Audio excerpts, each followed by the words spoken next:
tobat. Ora ngira babar pisan.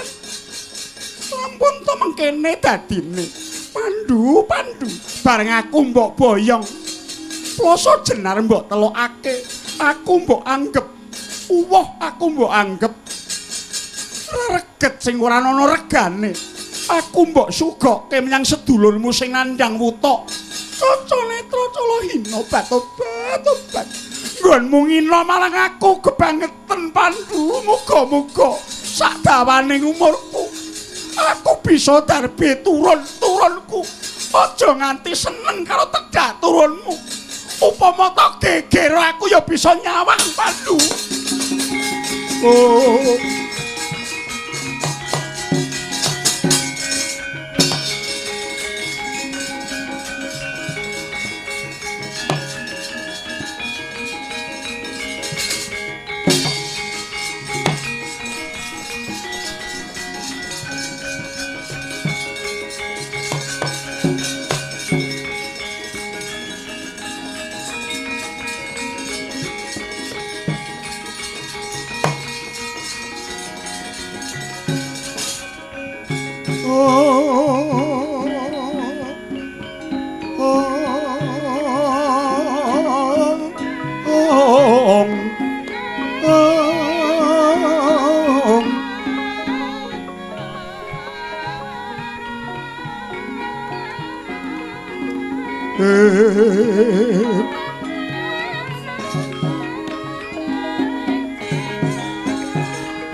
Atapara Hapsari tumonton ring Sang Dwija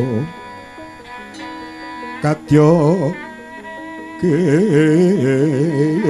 kewor jiwa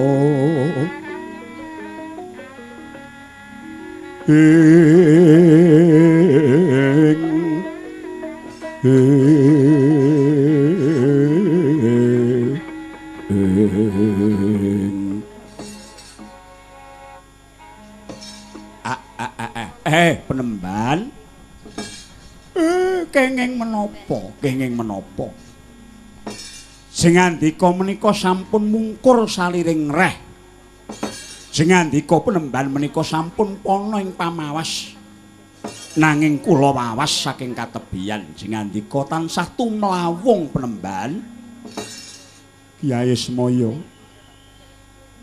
rumangsaku dina iki kaya isih durung ana pepadang. Nalaripun kados pundi? Ya kene.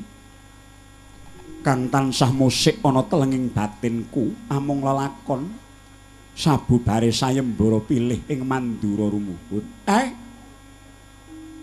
Nggih, nanging sampun dipun penggalih sanget awit sedaya menika namung lumampah anut jejaring papasten. Nanging Kyai tak cocokake kelawan kahanan. Kawontenan ingkang kados pundi? Titi mangsa iki kang tansah ana tandha-tandha panguwasaning alam iki, Kakang. Lajeng jroning Astina iki kaya-kaya yen to ngarepake surup Sandyakala ing pojok kidul wetan ana rijal ingkang munya. Bareng tumengko ing gegana, bareng aku tumenga ing langit ing kono ana lintang kemukus ingkang sulake kaya rasak mestine. Uga ingkang gawe kaget ing atiku. Saben panglong wancine peteng ing Madyaratri si Gendari kong mung tansah mapan tetugur ana ing Taman Candrakirana Kyai. Semareka den prayitna semurire iku ambalik didiyoni Tetyoni Gandayani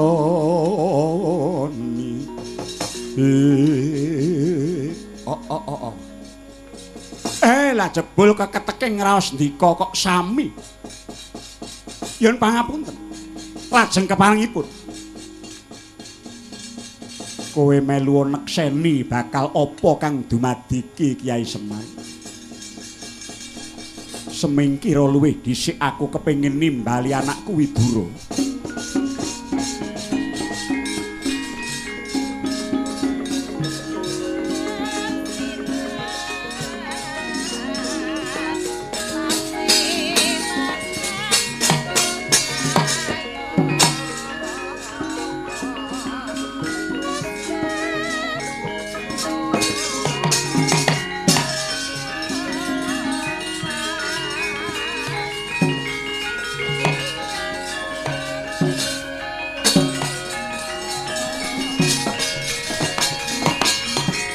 Nyanging gadhong malengkung lir kawersan Mindha Keswa Lokar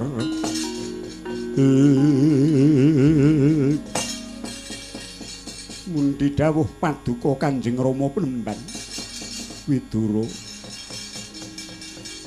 ana babakan ingkang gawe gawok lan ngunguning atiku ya gene wanci kulem kang petenge andumuk grana tak wawas si Gendari kok mung tansah meleng mapan ana ing Taman Candrakirana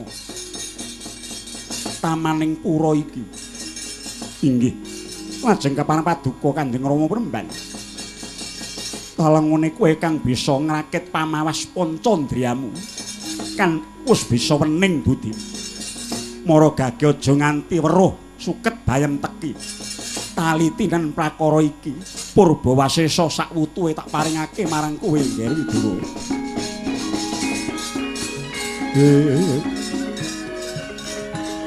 Larasing resanan kung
Semar pamoring suksma sinuk maya winaya ngasapi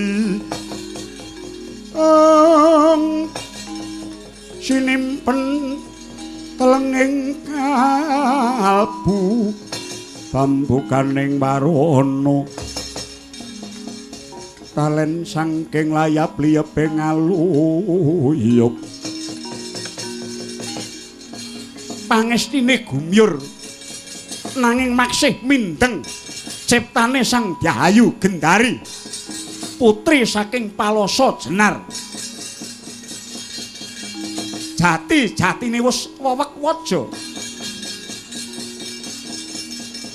wancine peteng dedet limengan napaning tengah-tengahing Taman Candrakirana mawta yaktine Taman Candrakirana ingkang winangun dening Sang Pandhu Dewanata miwah ingkang raka Sang Adipati Dastarata kinarya gawe mongkoke Dewi Gendari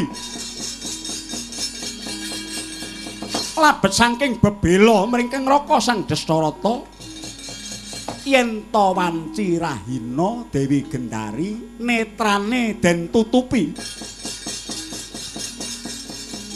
Yen to wanci dalu tutuping netra binuka. Marma selawasi urip sang Dewi Gendari datanate lelangen. Pengen jroning batin mung lelangen ing wanci dalu. Kathah ingon-ingon ingkang dadi klangenane nanging sarwa kewan galak ingkang karmangsa daging. Ana macan, ana singa barong. Lan sak panunggalane pating glero, pating glareng sumarane. Miwah peksi-peksi ingkang soba dalu. Kolik tuwu kokok bluk miwah bence. Suarane mbrebeki kuping Anjara Karna. Saya geter sarirane Sang Yayu Gendari. Datanana ingkang kaesti labet saking amendem raos amarah ingkang tinuju datanana liya muhung kayiwangan dandang mangure jumbuh lan pangestine mila datan mokal sigra ngejawantah Sang Pandya Bathari Permuni.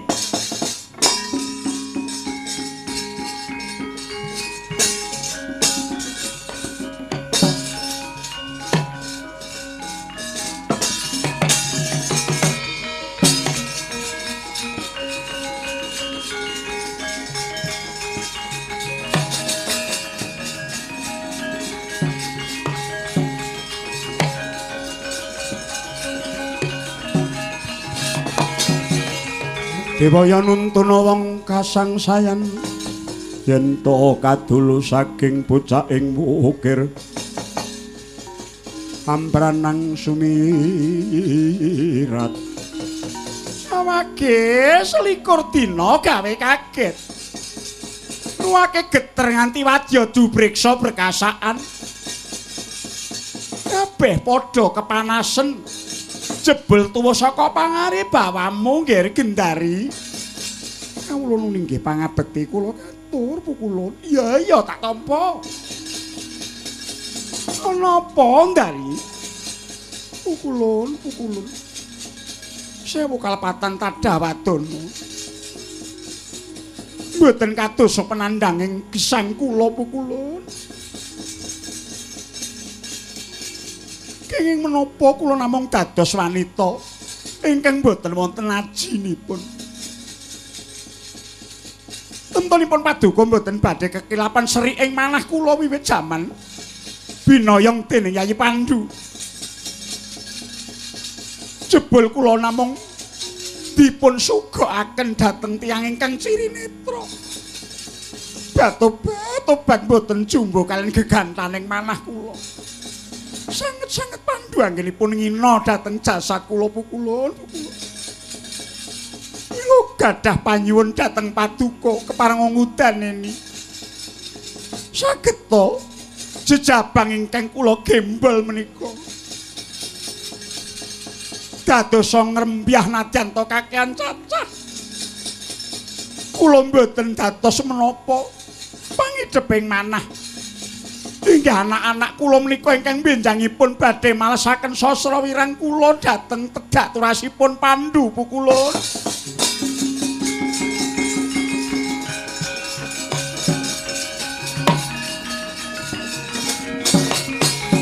Yatri sang kapirangmu lenanggul kilempet-kempet dosa ngreknaning bawana.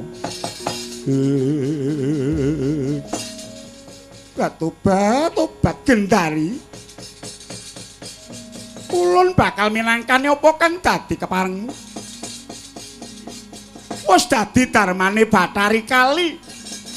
Anggonku bakal paring pitulungan marang sapa wae ingkang butuhake nanging mawa pangorbanan apa kowe saguh mbayar pitukane Gendari. Apa kewala pitumbasanipun kula badhe ngendikani Jawa Paduka pukulun. Upama ta kedadian temenan kabeh anak-anakmu besok dadi padya balaku lan uga dadi mangsaku samangsa wis tumeka titi janjine Gendari. Pukulun. pukulun. Sanget dados pemareming manah. Badhe kula sendikani dawuh paduka mboten dados menapa sauger. Anak-anak kula sedaya saged mbayar sriking manah kula pukulun.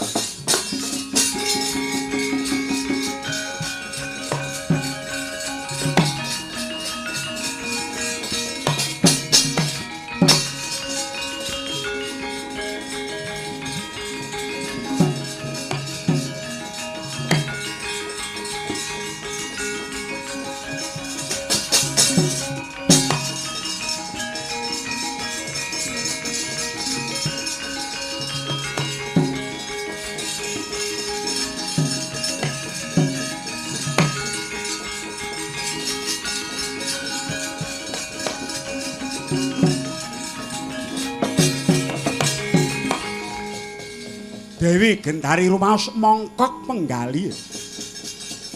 Kaya wis ana trontong-trontong pepadang kasembatan sedyane. Sinentak ing wanci saya wuwuh kene Rama Waja. Sang Pandya Bathari Kali panguasane saking katebian kaya anyurung. Wiyosing punang jabang bayi geter jagat. Ing gegana kumrosok udan sinemeni barat miwah lesus sinartan manuk kolik tuwu kokok bluk samya ngoceh bengok bareng Srenggala Sewu mbaung sima miwah sardula anggemprong taksaka ngakak anembur wisa samya ngurmati wijiling Turasira Sang Dastarata miwah Dewi Gendari nanging ana kaelukan piyak langse Gumbala Giri ora wujud jabang bayi nanging daging sak tengkel.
Surum Dewangkara kingken ler manguswa kang layon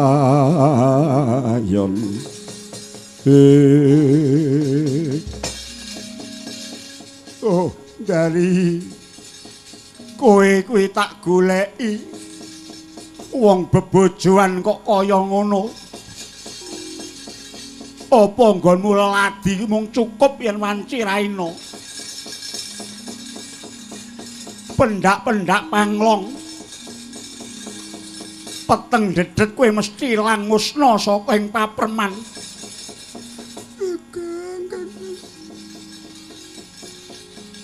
Kula nyuwun pangapunten. Piye kandhutamu piye Ndari? Samangke kula sampun ambabar putra nanging jebul. Lepat saking pandugi kula.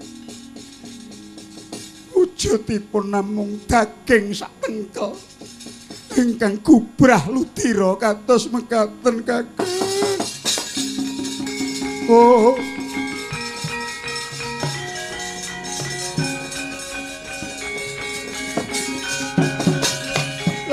piye Ndari? Aku ora bisa weruh mripaku endi. Endi anakku ndari endi.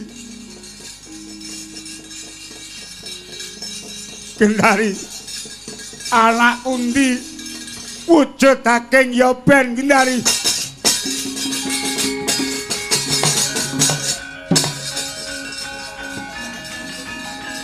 Katopo.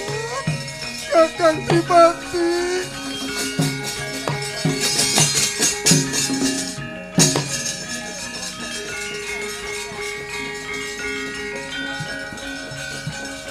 Wah, wah.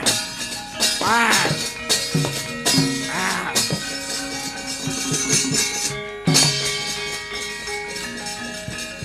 Wah, oh, wah. Wah, wah, wah. Wow, oh, wow. Wow.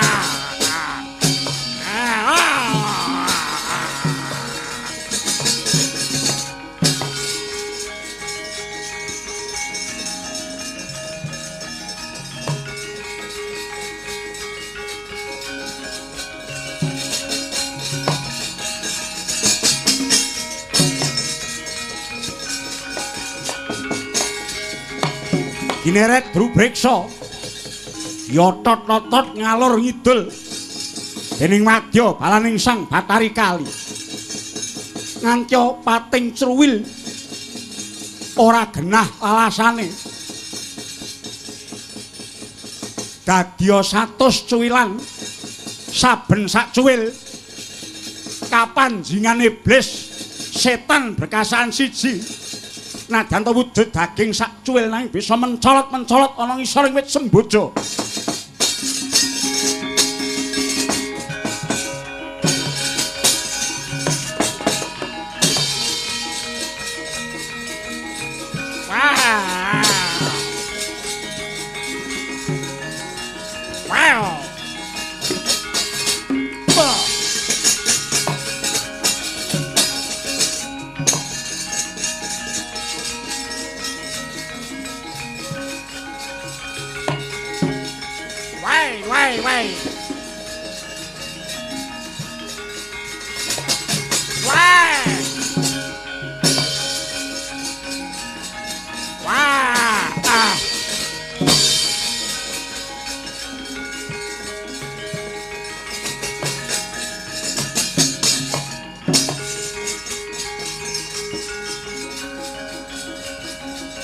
Right.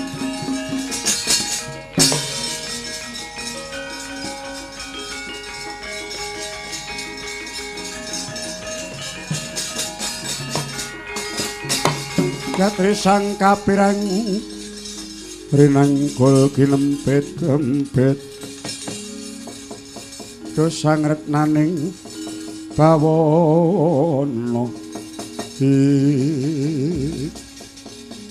kepiye Widura. Aduh Rama Penemban wonten lampah ingkang andhet drawasi jebul Kakang Mbok Ayu babaran nanging mijil daging satengkel nanging dipun kerah dening Wadya Drubreksa ngantos dados pinten-pinten perangan. Kula ngertos menika wadya balanipun Pandya Batari Kali inggih Sang Hyang Permuni. Kula singkiraken boten saged malah mangke sampun manunggil kalian cuwilaning daging.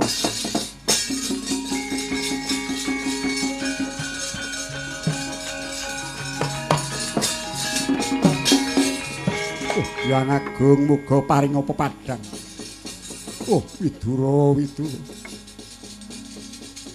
Arep ngrakit lakon apa Gendari? Aku ora bakal kekilapan lelakon kang bakal dumadi ki besok kok kaya mengkene iki Widura.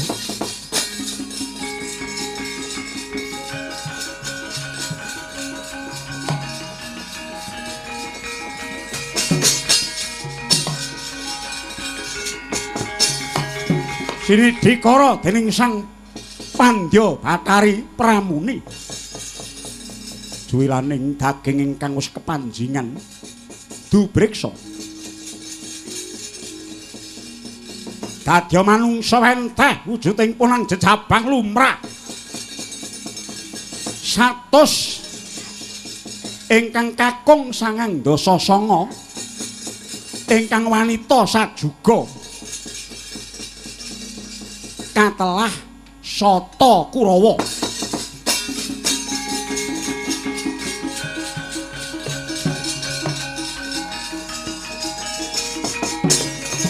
Usmarina sumubang iwang aruna kadinetraning ogarapa kadinetraning ogarapa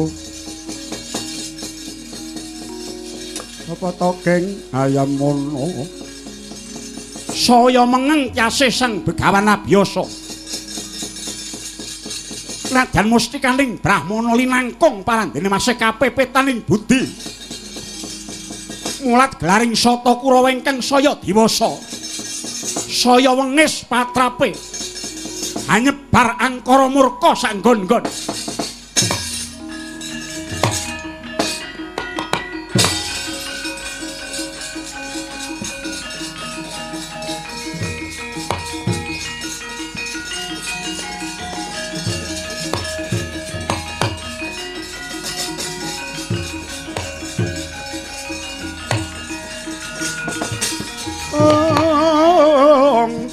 Semareka den prayitna semurire kambalik. Aduh Kyai Semar, yen kaya ngene iki aku ora bisa, yen to aku mung meneng wae aku kudu tumandang. Niki sampun wancinipun penemban. Pandhu duwe anak 5 cacahe kang aran Pandhawa nanging wiwit kuncung kaya nganti gelunganane mung padha dardah. Mula seksenana Kyai Semar kanggo pangenget-enget darah Saptawarga kang kaya mengkene iki aku kepengin ngrakit buku. Wiwit lakonku jaman semana dumadiku saka Kanjeng Ibu Dewi Durgandini lan uga lelakone Kanjeng Rama Palasa.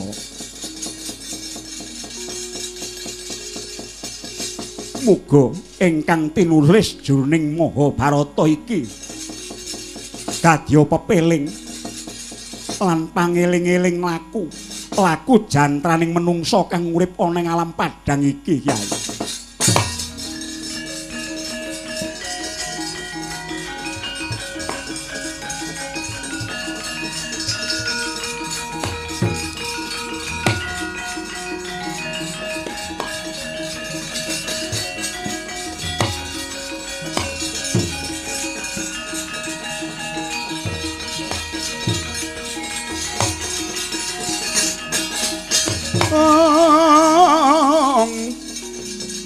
Pandya bala Pandhawa yok gumulung mangunsiring Sata Kurawa gumantining sasi taun anane Kurawa mung nyikara marang tedhaking Sang Pandhu pandhataran siswa saka 5 rikala den ben dening Sang Guru Drona ya Resi Kumbayana kang wis tinumplak kawruhe marang Kurawa lan Pandhawa. Parandene Kurawa eling-eling wong budinesta langkung-langkung tinuntun Sang Maha Julik Arya Sengkuni nganti Pandhawa kacemplung aku ing banyu den banduli watu isih Yuwana Pandhawa diapa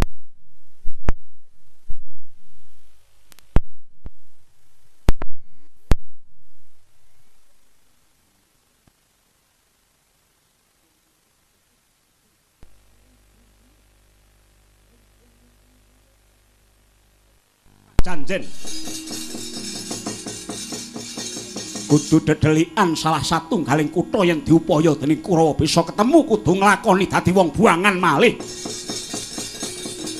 pundhating lampaning negari Wirata bos jangkep penandhanging Pandhawa sigra ngutus Sang Duta Agung Sri Kresna minangka pangawakning Pandhawa ngudi bali ning Indra Prasta sak jajane Duryudana kaya wong mangan gula krasa legi dimplok sak lodhonge. Mila datan nomo kang nyabrang Baratayuda.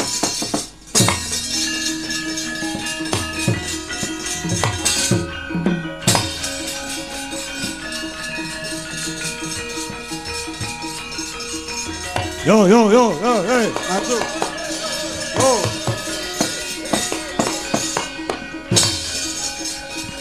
La.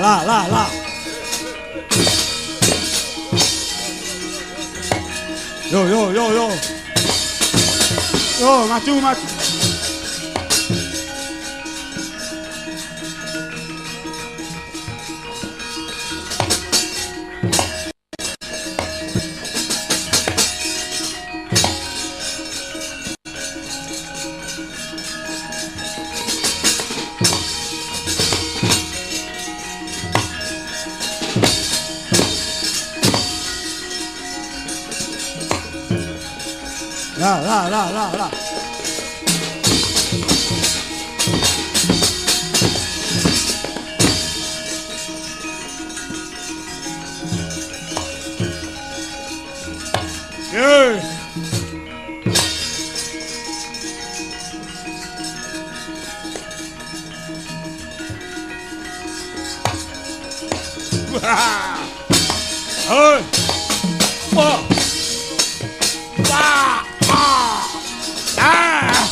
Kathah kang dadya bebanten laga.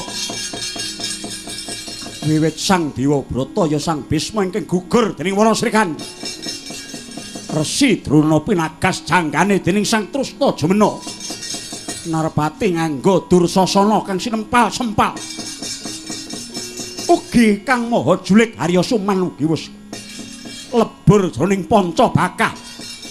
Narpati Mandaraka makaten ugi mongkari celila-celili. Turasing Sang Gendari anenggih Sang Kurupati.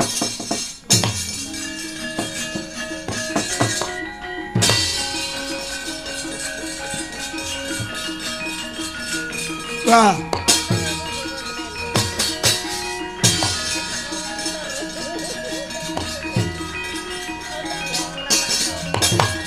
Waduh, Yayi Prabu. Oh.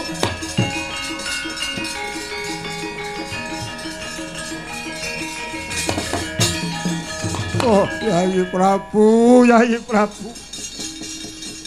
Kula nyuwun pangapunten ingkang agung. Kula dipun apusi dening Yayi Prabu Ndarawati Kantapa ning Grojogan Sewu.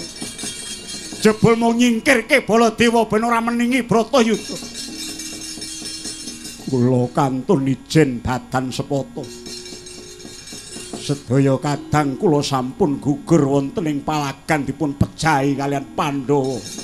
Wah, Trayoli binantang. Iki gaweane Ratu Ndarawati. Mang maju, mang goleki mungsuh sampeyan kula dombani ya.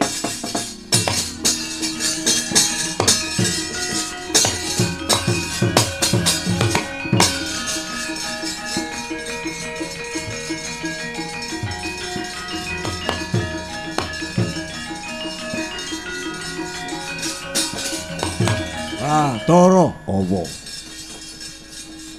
Rumangsamu dulurku wis entek. Terus kowe seneng-seneng nek aku mudhar ngono rumangsamu kowe menang. Wong goblok, kowe wong bingung le. Mestina wis kothong. Bondo Branapicis wis tak entek-entekke tak awut-awut. Mung kari ninggal utang 7 turunan mbok sauri nganggo congormu ora bakal rampung. Cangkem elek.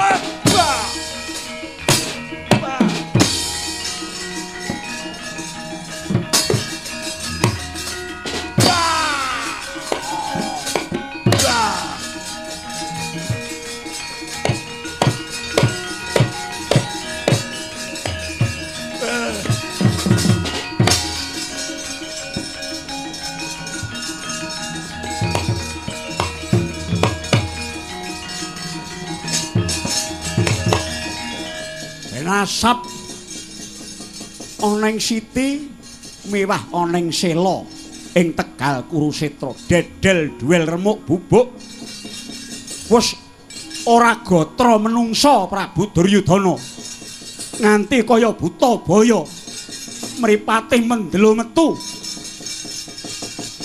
iki wae pandongane Dewi Gendari mring putra wis cures ludes keles tumpes tapis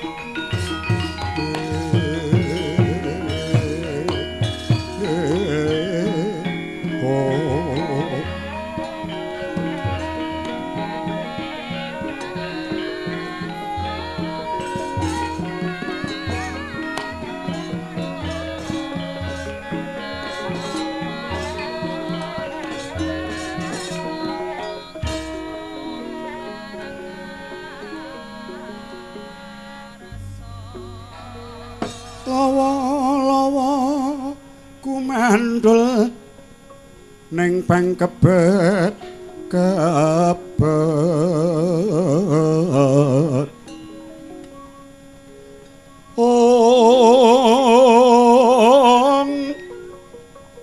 lir melu susah yen to bisa muwus kene Pandhawa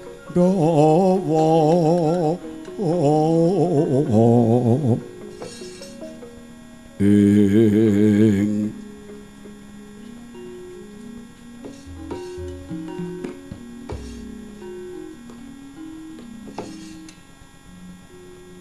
tumut pripatyaminta ing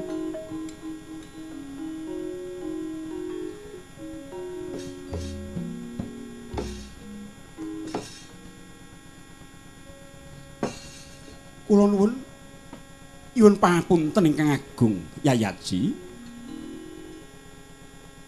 sampun lami Baratayuda kepengker tebih riwusnya Pandhawa beboyongan mring Kitagara Hastinapura nyatanipun tasih kathah trubusaning satru begalaning mengsah ingkang ambetahaken kawigatosan inggih Koko Prabu namung raos maras kuwatos salabeting manah ingkang musik ing batos kula mboten sanes kejawi namung guguring para pepundhen miwah para luhur ingkang sampun nuntun dhateng jiwaning Pandhawa kalebet ugi para guru-guru kula kenging menapa Pandhawa dados rana pejahing sederek miwah para pepundhen Koko Prabu Yayi ingkang gadah damel menika jagat Bratayuda menika ingkang gadah damel inggih menika jagat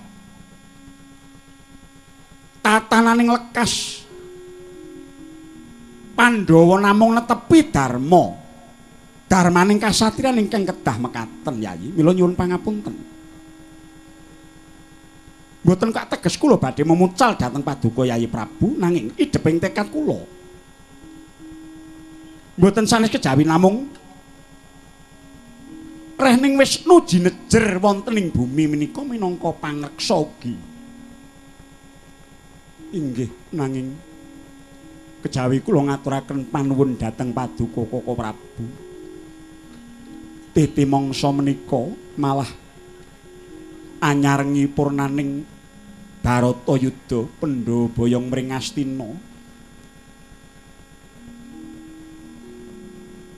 wayah Paduka ingkang mijil saking putra Paduka Suwarga Abimanyu inggih mijil saking Kanjeng Hyang Mantu Utari Ambabar putra namung dinten menika dereng wonten ingkang saged maringi tetenger pusaka nami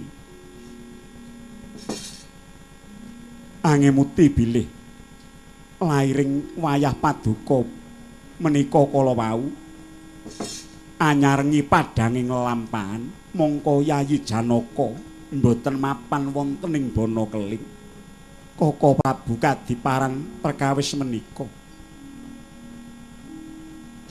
sarta malih kenging menapa wonten kaelokan kados pundi Yayi wonten saknginggiling alun-alun pepengkeran wonten kreta mawa cahya ingkang gumantung wonten ing awang-awang menawi dipun suraos menika mengkuwi gatos menapa Koko Prabu